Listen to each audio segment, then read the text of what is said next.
गुढ़ियारी क्षेत्र में स्थित अवधपुरी मैदान में बागेश्वर धाम पधारने वाले हैं।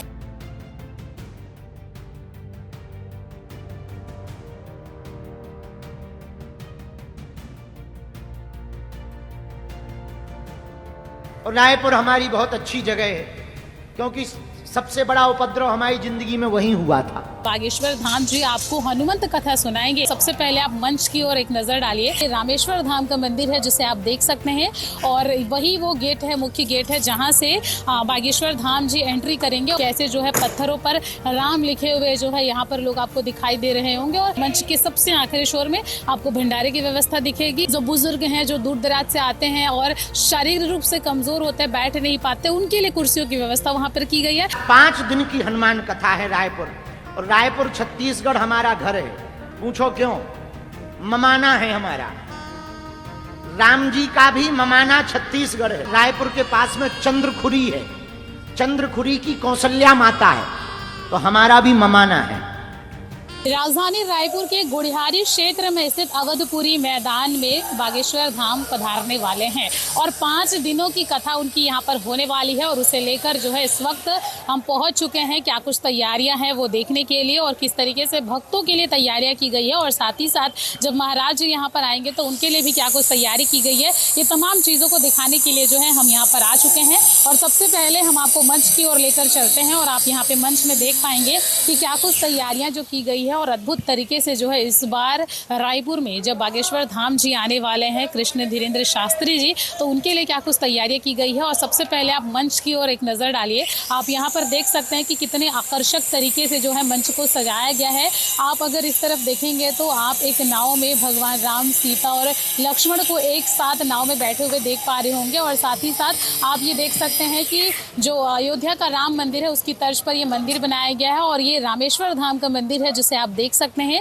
और वही वो गेट है, मुख्य गेट है जहां से बागेश्वर धाम जी एंट्री करेंगे। और उसके बाद में यहाँ पर उनका सिंहासन रखा गया है। इस स्थान पर जो है उनका आसन बनाया जाएगा जहां पर ये विराजमान होंगे। आप दूर नजर फेर कर देखेंगे तो वहां पर आप देख सकते हैं कि लंका का जो है वहां पर मंदिर बनाया गया है। सोने का मंदिर आप एक तरीके से कह सकते हैं। पूरी तरीके से वो रूप उनको दिया गया है। और अगर आप दूर दूर तक नजर घुमा कर देखेंगे तो अलग अलग थीम पर जो है यहाँ पर अलग अलग थीम में जो है कलाकृति की गई है। और आप देख सकते हैं इस और अगर आप देखेंगे तो फिर कैसे जो है पत्थरों पर राम लिखे हुए जो है यहाँ पर लोग आपको दिखाई दे रहे होंगे। और बहुत ही अद्भुत तरीके से जो है यहाँ पर अलग अलग झांकियों के तौर पर आपको काफ़ी कुछ समझने को मिलेगा। और तमाम तैयारियां पूरी हो चुकी है। बाहर से कलाकार यहाँ पर पहुँचे हुए हैं और लगातार जो है तैयारियों का दौर जारी है। और अगले 5 दिनों तक की ये जो कथा है वो होने वाली है। और हम आपको कुछ और ज़रूरी चीज़ें यहाँ पर दिखा देते हैं। ये आप देख सकते हैं, ये मंच है और उसके बाद तमाम जो श्रद्धालु जो दूर दराज से यहाँ पर आएंगे उनके लिए ये तैयारियां की गई है।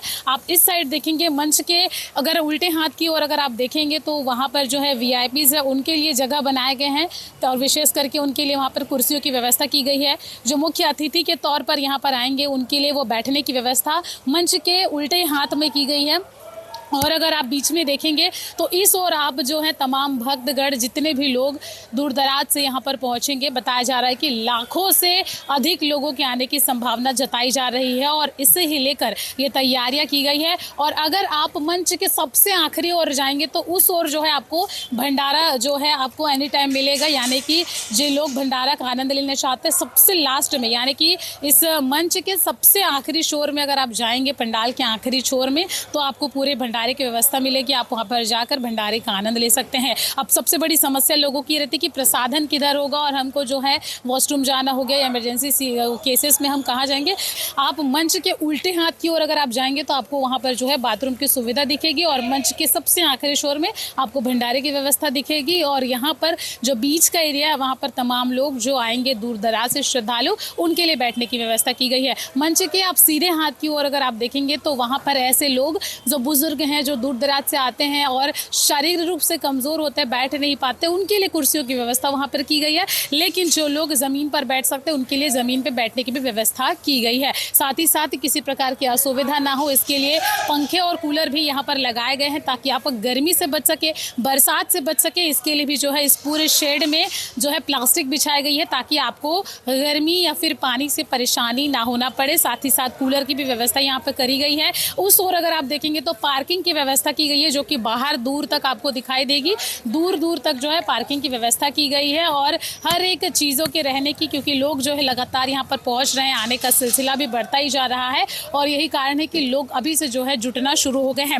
अब आपको बता देते हैं कि ये कथा जो है लगभग 5 दिनों तक की होने वाली है, यानी कि 4 अक्टूबर से 8 अक्टूबर तक की ये पूरी कथा कराई जाएगी, जिसमें बागेश्वर धाम जी आपको हनुमंत कथा सुनाएंगे। और कथा सुनने की अगर समय की बात करें तो 3 बजे से, यानी कि दोपहर 3 बजे से शाम के 7 बजे तक जो है हनुमंत कथा का आयोजन किया जाएगा। इस दौरान दिव्य दरबार भी लगाया जाएगा, यानी कि अगर आप अपने नाम की पर्ची निकलवाना चाहते हैं तो महाराज जी जब इस स्थान पर विराजमान होंगे तो फिर वो आपके नाम की पर्ची निकालेंगे और इससे जो है आप इस दिव्य दरबार में शामिल होकर अपने नाम की पर्ची अगर निकलती है तो आप देख सकते हैं और फिर आ भी सकते हैं। मीडिया के लिए हम दिखा सकते हैं कि यहाँ पर जो है लाइव का सेशन यहाँ पर चलेगा और मीडिया वालों के लिए अलग से व्यवस्था की गई है और साथ ही साथ जो लाइव टेलीकास्ट होगा वो इसी स्थान से किया जाएगा, उसके लिए भी जो है पूरी व्यवस्था यहाँ पर की गई है। तो इस तरीके से जो है आप देख सकते हैं कि राजधानी रायपुर में बागेश्वर धाम आने वाले हैं और धीरेन्द्र कृष्ण शास्त्री हनुमंत कथा का जो है पाठ आपको सुनाएंगे और 4 अक्टूबर से लेकर के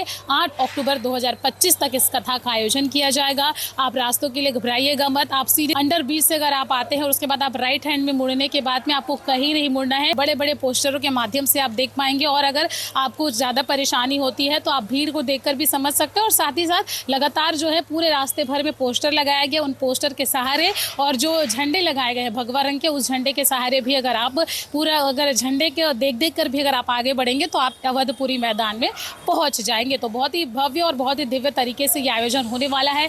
मंच सज चुके हैं, श्रद्धालुओं के लिए व्यवस्था की जा चुकी है, भंडारा की व्यवस्था भी की जा चुकी है, रहने की भी फ्री व्यवस्था यहाँ पर की गई है। तो जो श्रद्धालु दूर दराज से आएंगे वो यहाँ पर अच्छे से रह सकते हैं और खा पी कर जो है कथा का आनंद यहाँ पर उठा सकते हैं। तो आप सभी जो है कौन कौन इस कथा को सुनने के लिए आने वाले हैं कमेंट सेक्शन में ज़रूर बताइएगा और खबरें और भी है उसके लिए आप देखते रहिए टीहा छत्तीसगढ़। नमस्कार।